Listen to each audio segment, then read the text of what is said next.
فرمائیے نا کیا. السلام علیکم سر. جی وعلیکم السلام.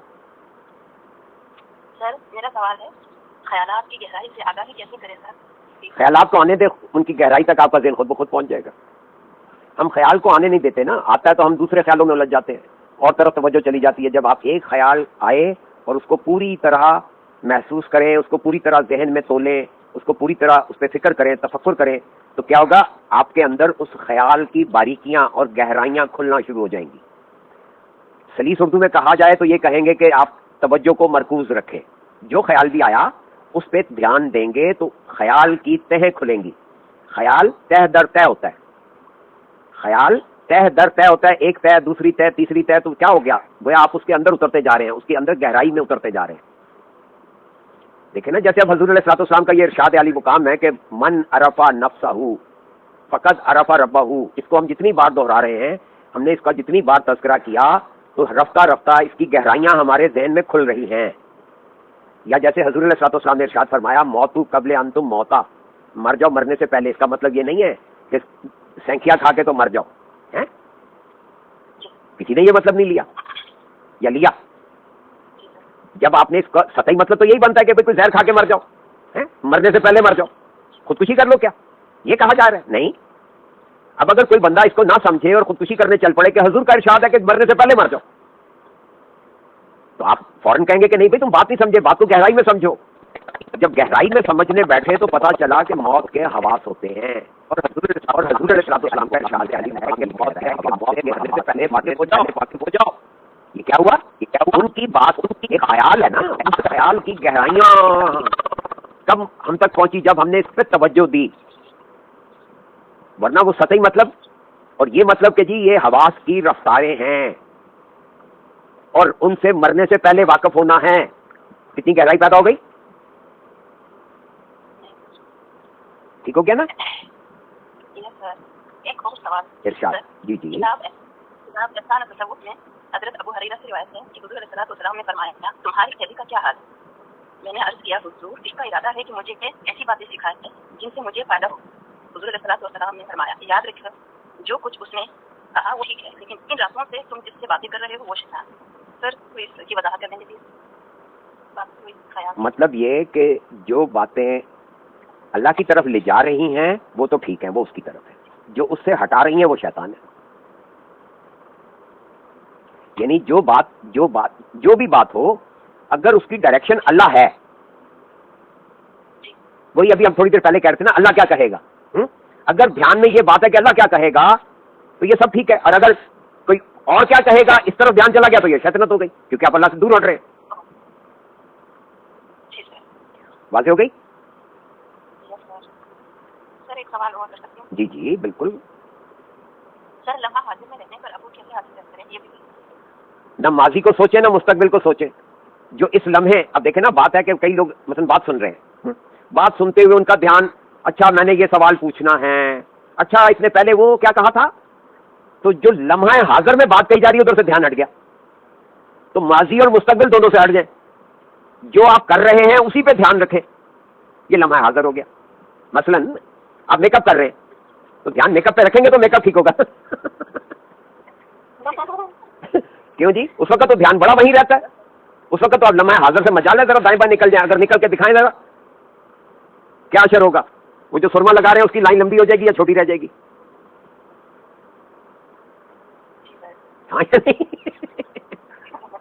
نہیں, یہ ساری چیزیں صرف توجہ کی مار ہے, کچھ بھی نہیں. صرف دھیان, جو کام بھی آپ کر رہے ہیں اس کی طرف دھیان رکھیں. اب میں آپ سے بات کر رہا ہوں تو میرا دھیان اس بات میں ہے نا, آپ کے سوال کو سمجھ رہا ہوں, اس کے جواب اس کو کیسے شانت کیا جا سکتا ہے, اس سوال کو میں کیسے ہینڈل کروں. اب میرا آپ بات کریں اور میں کہیں اور کھو جاؤں, اچھا میں نے وہ پڑھا تھا, اچھا میں نے وہ سنا تھا, اس کا کیا جواب دینا چاہیے, میں ان فکروں کا پڑھ دوں تو میں کیا جواب دے دوں گا. ہاں, تو اسی سے نکلنا نہیں ہے, اس لیے رہنا ہے, جو لمحہ حاضر ہے اصلی میں رہنا ہے. جب آپ بات سن رہے ہیں تو صرف بات سنیں.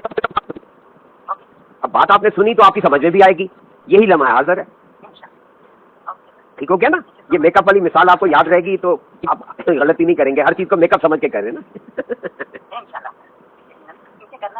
میک اپ کہتے ہی بناوٹ کو ہے, یعنی اپنے آپ کو بنانا اور سنوارنا. تو دھیان کو ادھر بنانے اور سنوارنے میں رکھیں گے تو سب ٹھیک ہوگا.